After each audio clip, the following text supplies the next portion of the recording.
ये प्रेस वार्ता में हमारे जम्मू कश्मीर के कांग्रेस पार्टी के अध्यक्ष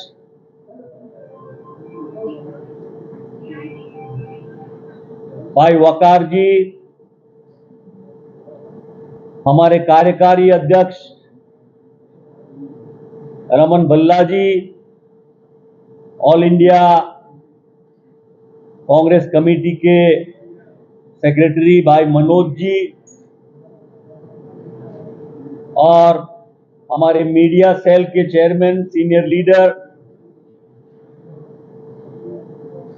हमारे शर्मा जी और आप सभी हमारे मीडिया के साथियों,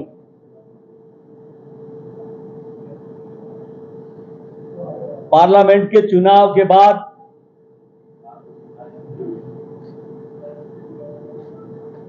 सुप्रीम कोर्ट के डायरेक्शन से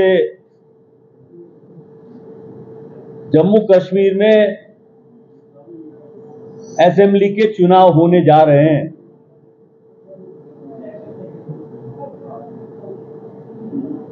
उसी के दरमियान दो मुद्दों पर आपसे हम बात करने के लिए आपको हमने आमंत्रित किया है। एक जो हालात है कश्मीर में, जम्मू में, जो टेररिस्ट एक्टिविटी बढ़ी है,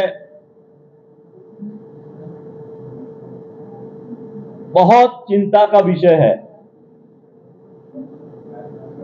पूरा देश देख रहा, और उससे सबसे ज्यादा प्रभावित हमारे जम्मू कश्मीर की जनता है, हमारे जम्मू कश्मीर के जवान और सिक्योरिटी फोर्सेस के लोगों की है। हमारे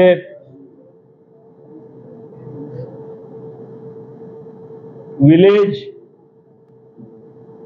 डिफेंस के लोग हैं, उन सब की है। आपके पास पूरी इंफॉर्मेशन है कि पिछले 78 दिनों में 11 अटैक्स हुए और 2021 से 48 सोल्जर्स हमारे शहीद हुए हैं जम्मू डिवीजन में। वो आपको मालूम है कि 28 अप्रैल को उधमपुर में हुआ, वहां एक हमारा वीडीजी मारा गया, शहीद हुआ। 4 मई को पूंछ में एक एयरफोर्स ऑफिसर, पूरी डिटेल आपके पास है, पूरे देश के लोगों के पास है। देखिए, ये महान देश का एक बहुत ही इंपॉर्टेंट स्टेट जम्मू कश्मीर, जिसमें इतने सारे लोग मिलिट्री, पैरामिलिट्री, डिफेंस के, सिक्योरिटी के,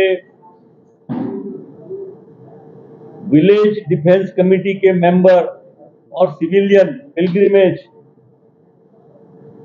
जो भगवान के दर्शन के लिए जाते हैं, वो भी शहीद हुए। पर बड़ी बदकिस्मती की बात है कि न तो प्राइम मिनिस्टर ने उसके बारे में कोई ट्वीट किया, अपना दुख व्यक्त किया, न होम मिनिस्टर ने किया, न तो देश के डिफेंस मिनिस्टर ने किया। हमारे नेता और अभी जो हमारे एलओपी हैं, राहुल जी ने हमेशा जम्मू कश्मीर की जनता की चिंता की, और इसलिए भारत जोड़ो यात्रा में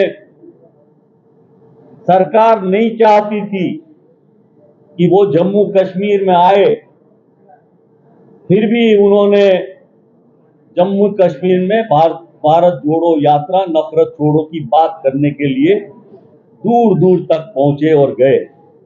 तो सैल्यूट करता हूं, हमारी पार्टी सैल्यूट करती है, हमारे कार्यकर्ता सैल्यूट करते हैं और उनके परिवार, उनके बच्चे, उनके माता पिता, उनके प्रति हमारी सहानुभूति व्यक्त करते हैं। हम उनके दर्द में उनके साथ हैं। और ये जो भी एरिया में अभी हो रहा है, पुंछ, राजौरी, डोडा, रियासी, उधमपुर, कठुआ, कश्मीर में भी हुआ, कलगांव और बाकी जगह पर, और जो इंफॉर्मेशन और खास करके वो आपके मीडिया के द्वारा भी मिलती रहती है कि पूरा जम्मू में कहीं ना कहीं ये चेकअप चल रहा है, लग रहा है कि आज यहां होगा, कल वहां होगा, कुछ होने वाला है, ऐसी दहशत लोगों में है। हमारी गवर्नमेंट थी, कांग्रेस लीड कर रही थी, उस गवर्नमेंट ने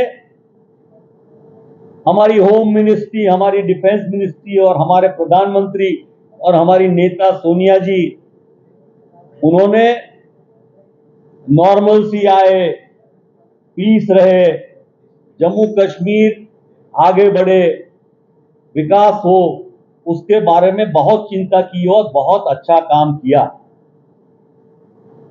2014 में जब भारतीय जनता पार्टी की सरकार आई, वो जीत गए, वो अपनी खुद की सरकार उन्होंने बनाई और वो दावे कर रहे थे कि हम जम्मू कश्मीर को डेवलप करेंगे, आगे ले जाएंगे और नॉर्मल सी बहाल करेंगे, सुख शांति लाएंगे। वो कर नहीं सके, ऊपर से धीरे धीरे टेररिज्म बढ़ता रहा और 2019 में उन्होंने जब यूटी बना के ये बताना चाहा कि यूटी बना के एलजी के द्वारा एनफोर्स करके under the guidance of home ministry Jammu Kashmir में वो शांति बहाल करेंगे, नॉर्मल सी बहाल करेंगे और जनता के लिए अच्छा काम करेंगे। पर हमने देखा कि 2014 के बाद बहुत सारे प्रश्न हैं, उसके बारे में हम आपसे बात करेंगे। बेरोजगारी, महंगाई से लेके यहाँ के लोगों के टैक्स स्ट्रक्चर और बाकी चीजों के बारे में भी हम आपको बताएंगे। पर आज इन दो मुद्दों पर हम खास बात करना चाहते हैं। वो एक, यहाँ की शांति टूट रही है, डर भय का वातावरण पूरे जम्मू में है और उसको ये गवर्नमेंट जो है वो रोक नहीं पा रही। ड्यूटी बनने के बाद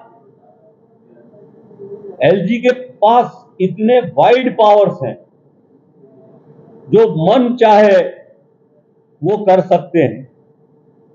और वो एलिगेशन करते थे यूपीए सरकार पर कि उनकी एडमिनिस्ट्रेशन थी, यूपीए की, डॉक्टर मनमोहन सिंह जी की सरकार में सिक्योरिटी फोर्सेस, आर्मी उनके हाथ बंधे हुए थे और इसलिए टेररिज्म को रोक नहीं पा रहे थे, नॉर्मलसी नहीं ला रहे।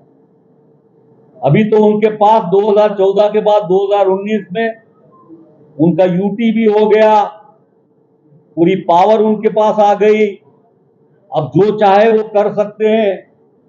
उसके बाद भी बड़े ताज्जुब की बात है कि पार्लियामेंट का चुनाव हुआ, तब शांति थोड़ी बहुत हमने देखी, लेकिन अब क्यों हो रहा है? जेन्युइनली ये सरकार चुनाव चाहती है, कराना चाहती है, लोगों को एम्पावर करना चाहती है, जनता को पावर देना चाहती है, तो वो बारे में बड़े डाउट इसलिए पैदा होते हैं दो तरीके से। सुप्रीम कोर्ट की गाइडलाइन से चुनाव तो करना पड़ेगा और हमेशा ये बात प्रस्तावित हुई है बरसों के अनुभव से पूरे दुनिया में कि जब भी पीपल्स गवर्नमेंट आती है, लोगों की, जनता की सरकारें आती है, तब शांति बहाल होने का चांस ज्यादा रहता है। जब भी मिलिट्री या सिक्योरिटी फोर्स अकेले से करने से उसकी मदद, डिक्टेटोरियल स्टेप अगर लेंगे आप, तो मुझे लगता है कि इतना कर पा रहे हैं, ये अनुभव हम सबको हो रहा है।